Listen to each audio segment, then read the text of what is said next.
I got a third question. Question number 3: Can Jordan Love increase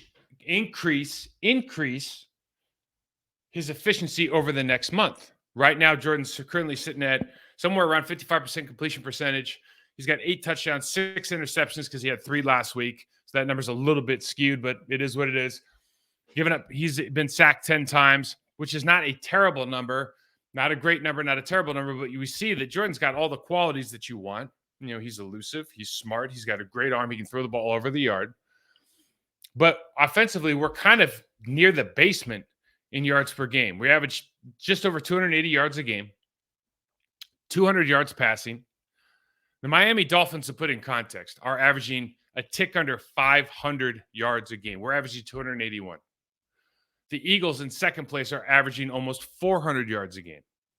The middle of the road is 40 yards above where we are at 332-ish, right? There's a handful of teams that are 332, 331. That's middle of the road. So we're 40 yards of offense, which is a punt, worse than average, below average. So we do a decent job of scoring points per game. And I think a lot of that, again, you go back, you look at the Bears game at 38 points per game. We're at 22, which is above, we're top half of the league, certainly not where you want to be. We know that's been a roller coaster. You see the most recent kind of trend is that we're trending down in yards, in points per game. And all of this stuff, excuse me, guys, all of this stuff goes and points to, ultimately the quarterback, because he is the face of the franchise now. And he is the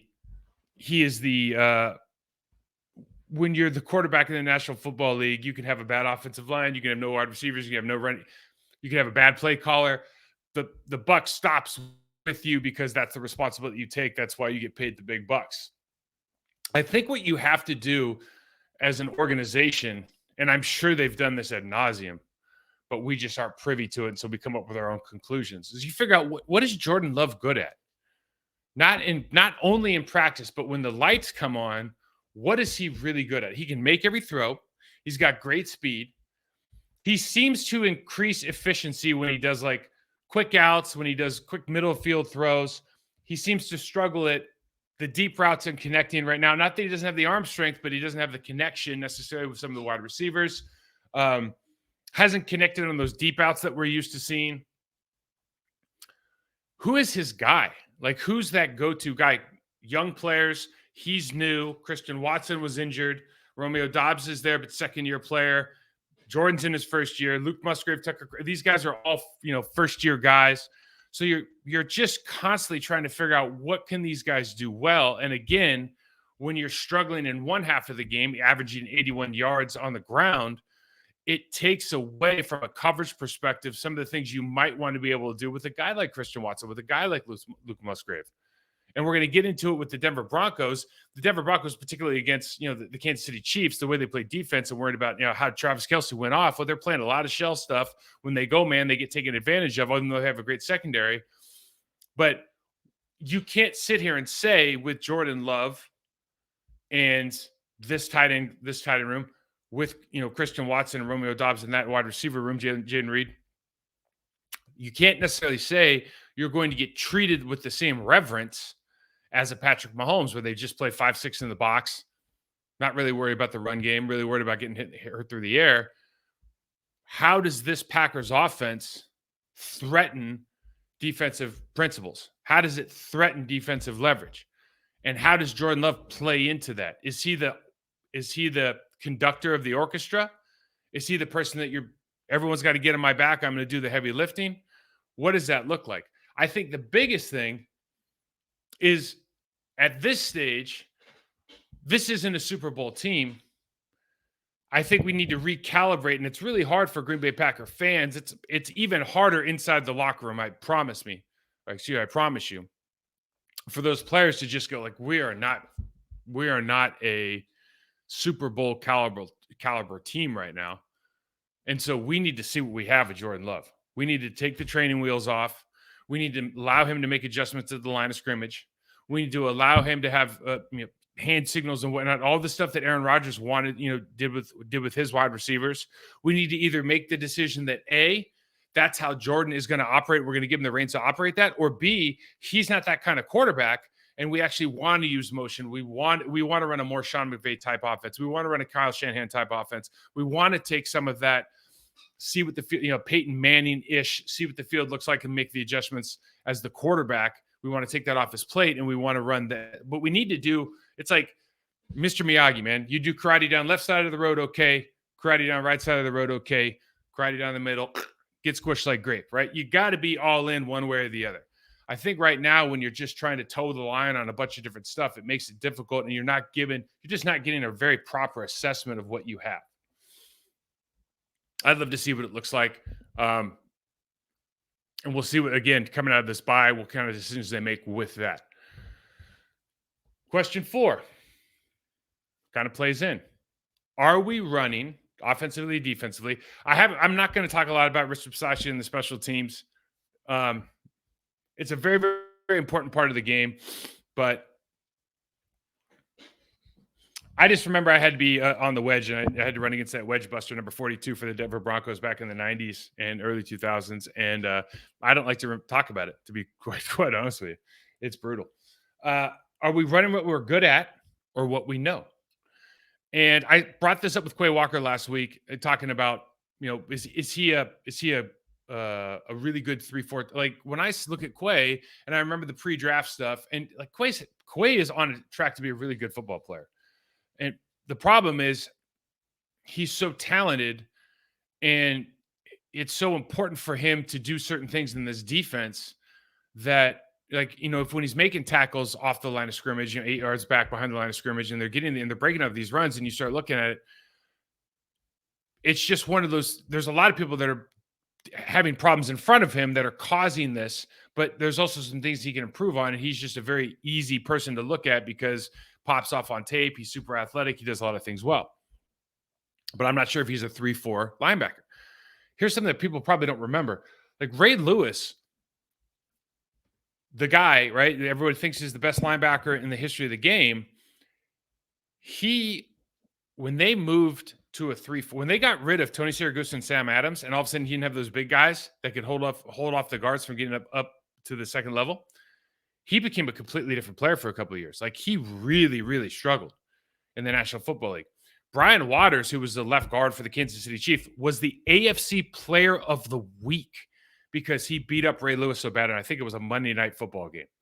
Think about that. A left guard for the Kansas City Chiefs was the AFC Player of the Week for the job he did beating up on Ray Lewis. This scheme might not be for our personnel. In other words, you can be amazing and not be a great scheme fit. You can be arguably the best player at your position that ever walked on this planet and not be a good scheme fit for some of the stuff you're doing. So if you draft a guy who, I remember reading the stuff when he's coming out of the draft, like for example, of Quay, and it's like, this guy's a ridiculous athlete. He can play in the slot. He sounded like Derek Brooks. Derek Brooks didn't play middle linebacker. He sounded like a guy who had incredible range. He sounded like a guy who could be equally disrupting in the pass and the run game. And you have to allow those. It's like, what does Mark Wahlberg say in the other guys? Like, I'm a peacock. Like, let me spread my wings. You got to let these guys do what they're good at. Kenny Clark's another kind of example where Kenny Clark is one of the best defensive tackles in the last 8 years in the National Football League. He doesn't have the stats because he's been playing nose tackle in this defense, and that's okay. But you want a guy to be this run-stuffing, like pass rush extraordinaire, and it's just like, it's really hard to be both. And it's really hard to be both when you're not getting the reps at being like a penetrating 3 technique. Half the time you're a space eating nose tackle or a space eating 4-eye or. And so he can be an incredible player, but it's hard to live in 2 worlds. Okay? It's hard to live in 2 worlds and then be great at both things or be great at either thing. And what I say when you watch this team is, I remember when Justin Tuck changed the game forever. Justin Tuck came in at defensive end. He went to the Super Bowl and he played the Patriots, and he walked down and he played against the guard, against Logan Mankins, who was an all-pro. And he just terrorized Tom Brady that entire game. It changed the game because all of a sudden they called it like Corvette package, but they started bringing in defensive ends and putting them at 3 technique, especially in these nickel looks. And one thing that when you look at where we're good is maybe Devontae Wyatt's a great pass rusher. Maybe Kenny Clark's a great pass. I mean, certainly they have a reason to be on the field, but are there opportunities to get Preston, to get Rashawn, to get Enagbare, to get him on the field at the same? Are there more opportunities to get him on the field at the same time in pass rush situations, whether they're stand up, whether they put their hand on the ground at the 3 technique, and get better pass rushers on the field to create more disruption, knowing that we play our secondary a certain way. And so again, it's maybe getting out of your comfort zone, but adding some things that you see on tape across the league, whether it's crazy stunts and twists, whether it's bringing extra safeties, whether it's bringing linebackers more often, or being more creative the way you bring them. Is it adding a defensive end, taking out a defensive tackle in pass rush situations? Like, do we want to give ourselves the opportunity to strive for that kind of success by just putting people in places that we might not be comfortable with as a coaching staff, but might be better for this team because that's what our strengths are? I want to get into this offensively, but quite frankly, I don't think anybody really knows what we are. So it's a tough question to answer. And obviously we see coaches like, Kyle Shanahan, we see coaches like Sean McVay, and they can have success with multiple quarterbacks. They can have incredible success with multiple quarterbacks.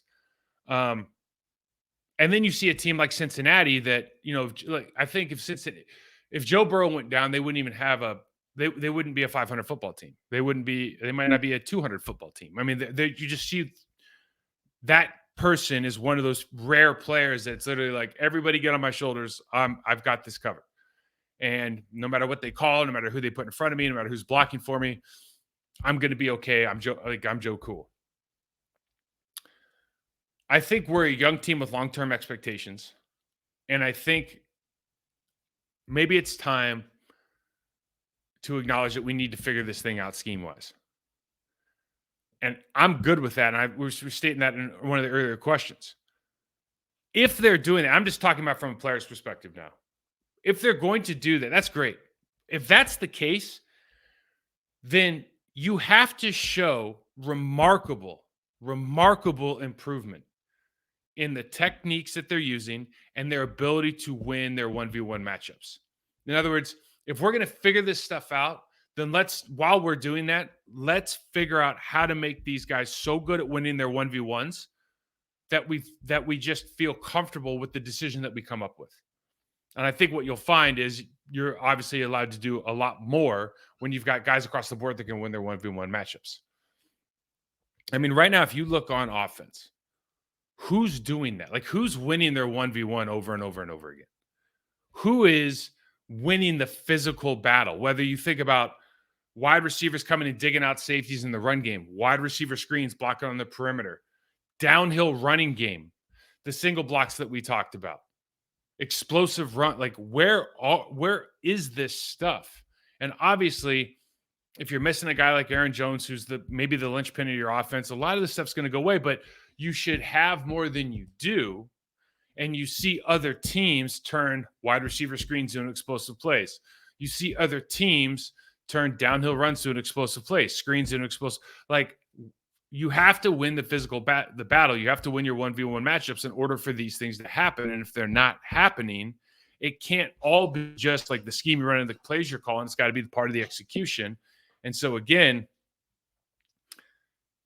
this is why the bye week is so valuable. Because if you use that time for what it's worth to improve individually, so then you come together and can be a better team, for an opportunity at this point in the season to get remarkably better.